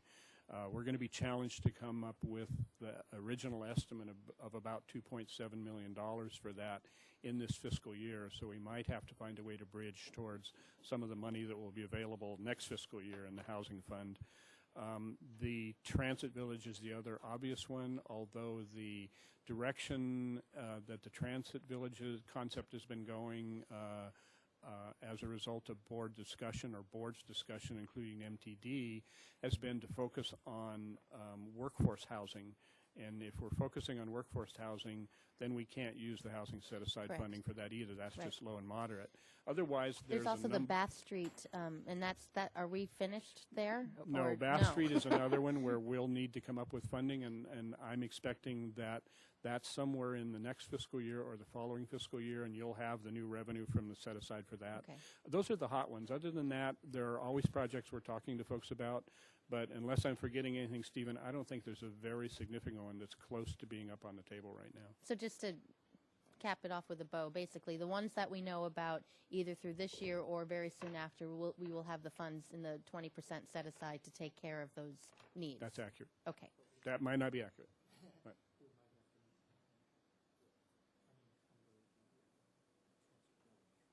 Oh, yes. Well, Stephen's pointing out what I'd mentioned to you earlier is that we may struggle to find sufficient revenues to fund the subsidy for the Hagen property this year, and we may have to do something like borrow the $2 million that we've set aside for the Transit Village and then pay it back And then from pay it next back. year if the project and the loan comes to fruition this year. If it comes to fruition next year, it's not a problem. Okay, thank you. All right, Stephen, you want to proceed? Mr. Chair and members of the committee, actually this is a simple list of the projects that Mr. Gustafson has told you about, and it shows the amount needed. He showed you this slide basically in his presentation, but this is an Excel spreadsheet, meaning that we can change it and move numbers around based on your input, and so I'm just here to follow your discussion and to update the spreadsheet as you go along. Okay, so you just have in mind a free-form discussion here, or what was the thought? How do you proceed? Okay. Ms. Falcone. Oh, all right. So you just want me to say yes, no, yay, boo? Well, however the Finance Committee wishes to approach it, I think what we did was we put out something for you to shoot at. That's what we thought was a reasonable staff recommendation. We've identified some of the variables, for instance, the police station funding. So We'd be happy to answer questions about what our thinking was on any of them, or work with you to switch money around if you have strong feelings about ones that should or shouldn't be in. Well, let me, I guess, just then start by saying, Mr. Chair, if it's all right, I'll just sort of go down the list. Does that Please. make sense? The police station locker room, I'm a staunch advocate for doing it well, doing it right, doing it now as much as we can. So I'm on board with finding the full amount, which I don't think at the end of the day is going to come in quite that high, but I believe we need to do that. It's our civic and really public safety responsibility to do it. So I'm unequivocal there. Fire Station 1, I've always had my concerns about RDA money being used for this purpose. However, in that I'm willing to have $8 million for cops, I've got $6 million for fire.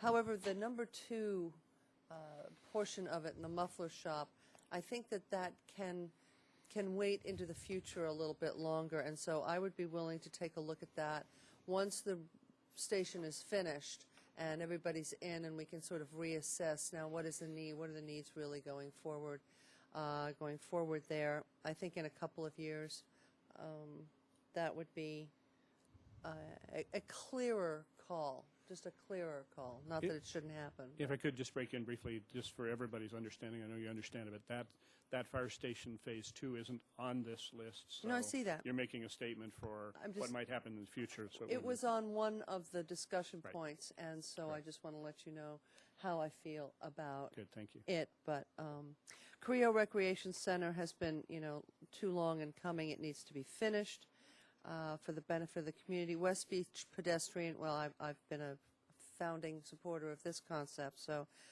in that we've done, and congratulations on the east side of the street, when it had its own challenges, this needs to be completed as well. Downtown neighborhood improvements have been going on for a long time. I look forward to them being finished. Delegate infrastructure, I have never been a proponent of doing a whole lot of what has been suggested, with the exception of the just do it's, the electrical, the fixing of the curb, the fixing of the street. I do not want to see it raised. I think that is an unnecessary expense. I also think it leads to mischief down the road that doesn't need to happen. Carrillo Chapala mixed use. I'm very supportive of the transit center and the workforce housing concept. I have my doubts about when and if this will come to fruition. There are so many components, so many moving pieces, and nobody seems to really want to work enough together to get there. So I see this as more of a let's continue to work on it with people to try to get the MOUs and the understandings, but I don't see us spending a whole lot of money on it in the foreseeable future. That's not something I want. I want to see it happen. I want to see workforce housing and a better transit center. I just, in reality, just like I truly don't believe we're ever going to get a brand new police station, I don't really think that this project is in the offing in the near future.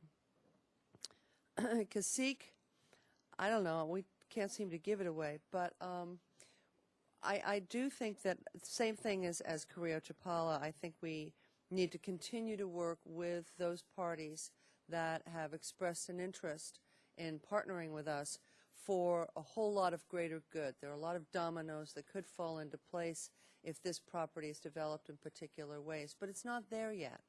It's not there yet. So I see that as maybe let's push that down a little bit, continue to work on it. Community Arts Workshop, I want to see that happen. I'm sorry we have remedial issues with it, but we need to keep moving forward. The thought of having Solstice homeless again makes, the hair on the back of my neck stand up. And so we need to keep them in their home, and we need to make sure that the rest of the project that serves the community is obtainable. Chase Palm Park Wisteria Arbor. Well, this has been this predates me, which is getting there at some point. Don't know what it is completely. I know it's a lovely. It's one of those lovelies, and it's probably, it may be required, but it hasn't been there since the park was built. So I don't quite know what to do with that. It has no gravitas for me, I guess. Mission Creek flood control enhancements. Oh yes, we need to continue with Mission Creek. Visitor Center condominium purchase. This was an agreement with Entrada once upon a long moon ago, and they are having problems, or Mountain Funding, or whoever it is at this point. I also understood that it may want to be moved. I don't know. Are we buying office space from them? Or are we buying the visitor center so that?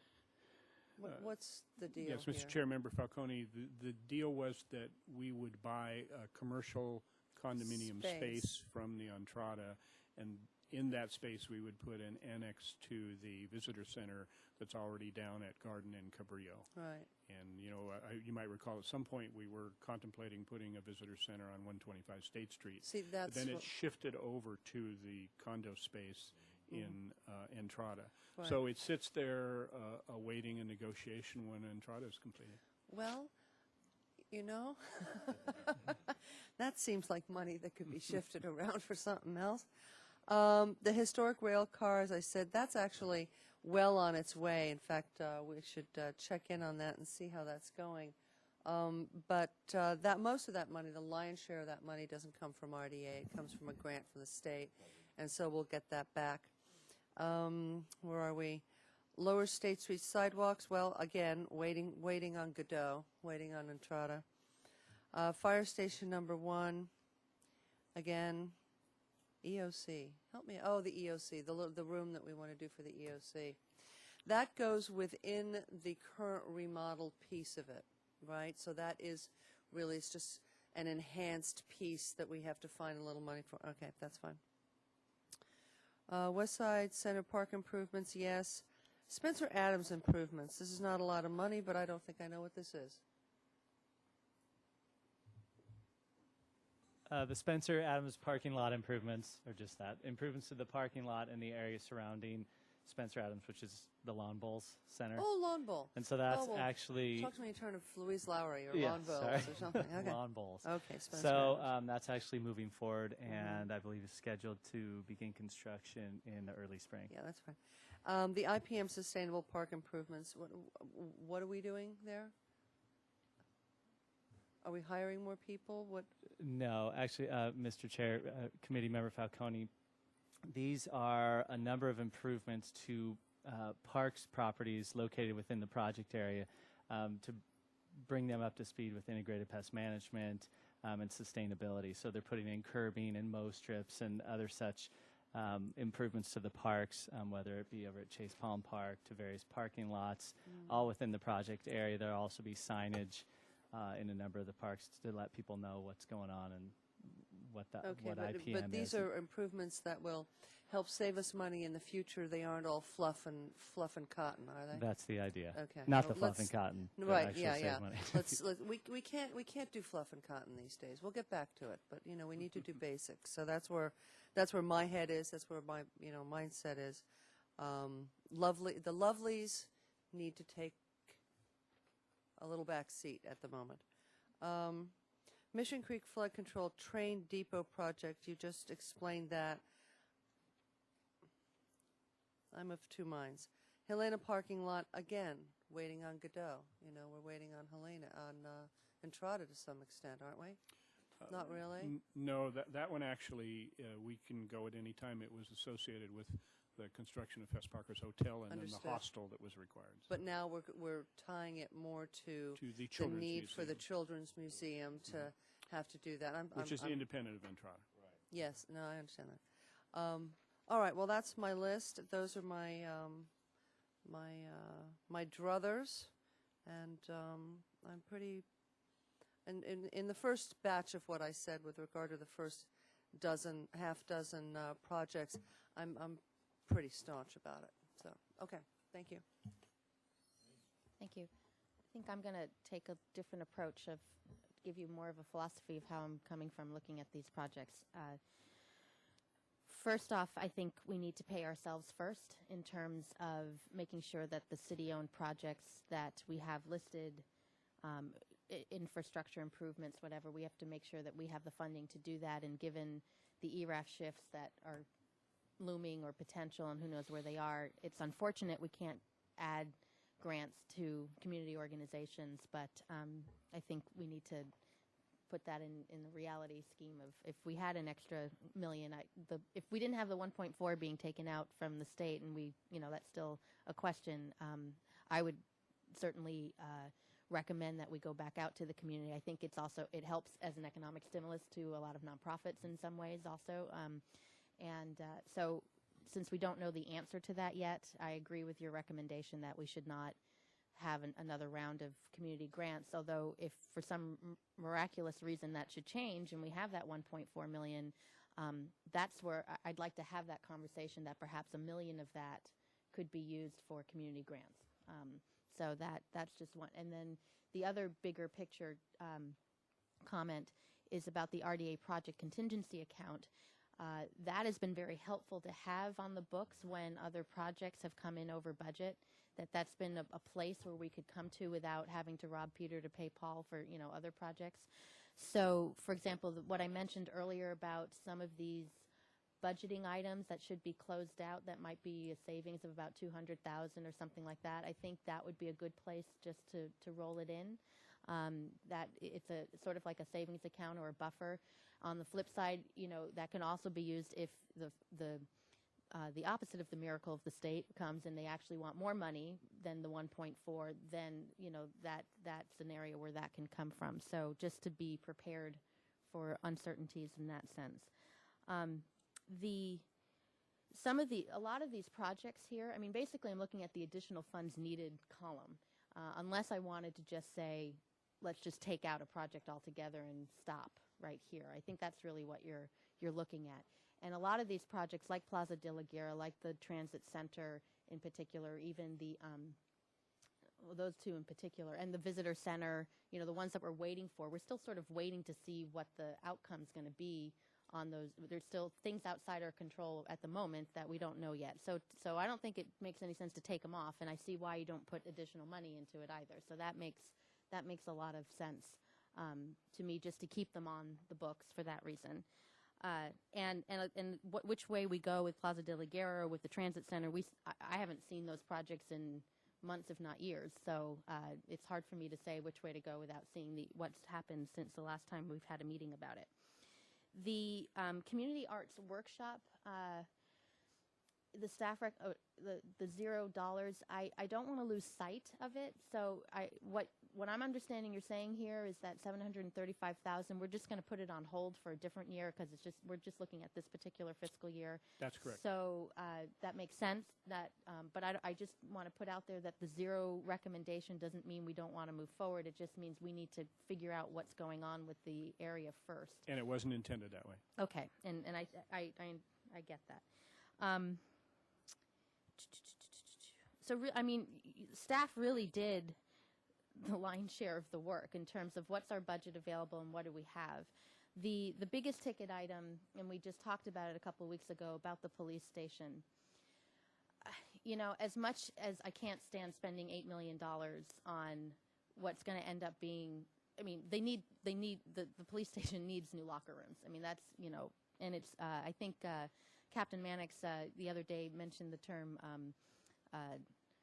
creep grow, or what's the term? Huh? Scope creep. There we go. And that's what happened with this project. A $3 million project turned into $8 million because as you looked into more details of what it took, then the HVAC system came up, the asbestos came up. I'm sure there might be some hidden treasure down there or something from, I don't even want to say what's underground as you dig deep. But, we have it. We have the funds there. I would really love to see, and I know this has been talked about for decades, but and we've actually talked about it more recently when we did the lobby, which was what is the long-term plan for that building? Because if we keep putting in millions of dollars in piecemeal development, are we really going to spend much more money on that building than if we looked at something in a big picture way? So, or what if we even try to, relocate, which I really doubt we can do unless we went for a go bond, and this isn't the time to do that per se. I don't know, but so in terms of so let me just cut to the chase. In terms of the recommendation, that's fine to keep it there, but what I would like to see still is what is the long-term plan for